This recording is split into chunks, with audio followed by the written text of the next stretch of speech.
Welcome back to KRON-4 News Weekend. So here's an example of wine that has been judged by critics. How good is the wine? How does that compare to the price of the wine? Neil Monin is a genius. Neil has created something called the WineBlueBook. Let me make sure I get the name right. The WineBlueBook.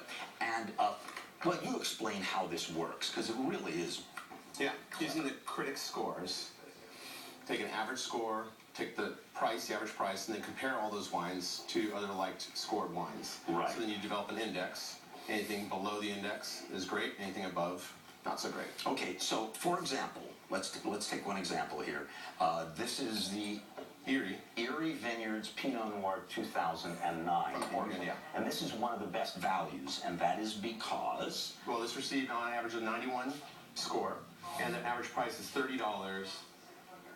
And you can get this, as low as $27 online. So therefore, it's better than average. Okay. Now, here's what's interesting about Neil is that...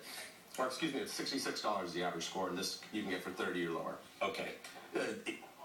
You are not like a wine critic or a wine judge, or... No, just take the critic scores. So, one of the problems, and go ahead and sip, I'll ask you the question while you're sipping. One of the problems with the system, of course, is that it presumes that the critics are right, and there's always a lot of controversy about that. So how do you reconcile that?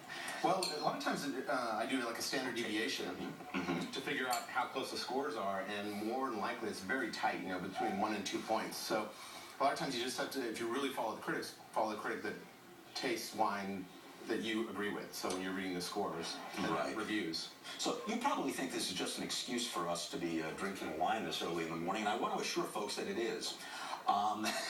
This is Fort Ross Vineyard. This is another excellent deal. Another 91 point. Again, the average price for a 91 point West Coast Pinot Noir is $66. So this gets, you divide 66 divided by the price of $30, and you get a 45% average. You're not allowed to tell us who the critics are, really.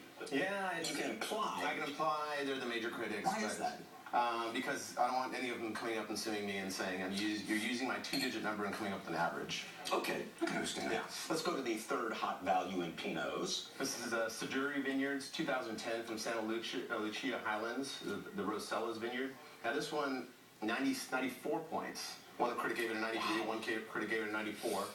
On average, this wine would be $174 if you compare it to all the other 94-point West Coast Pinots. So the price of this Siduri is $40 average price. You can find it as low as $32 in Illinois online. And K&L, you get it for $50. It's still a bargain, you'll 29%.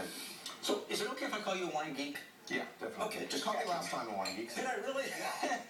Neil Monin's Wine Geek, the creator of WineBlueBook, and you can subscribe by going to WineBlueBook.com. Thank you very much for bringing in all this wine. It's been a struggle, but we're going to continue to make sure that these numbers are correct.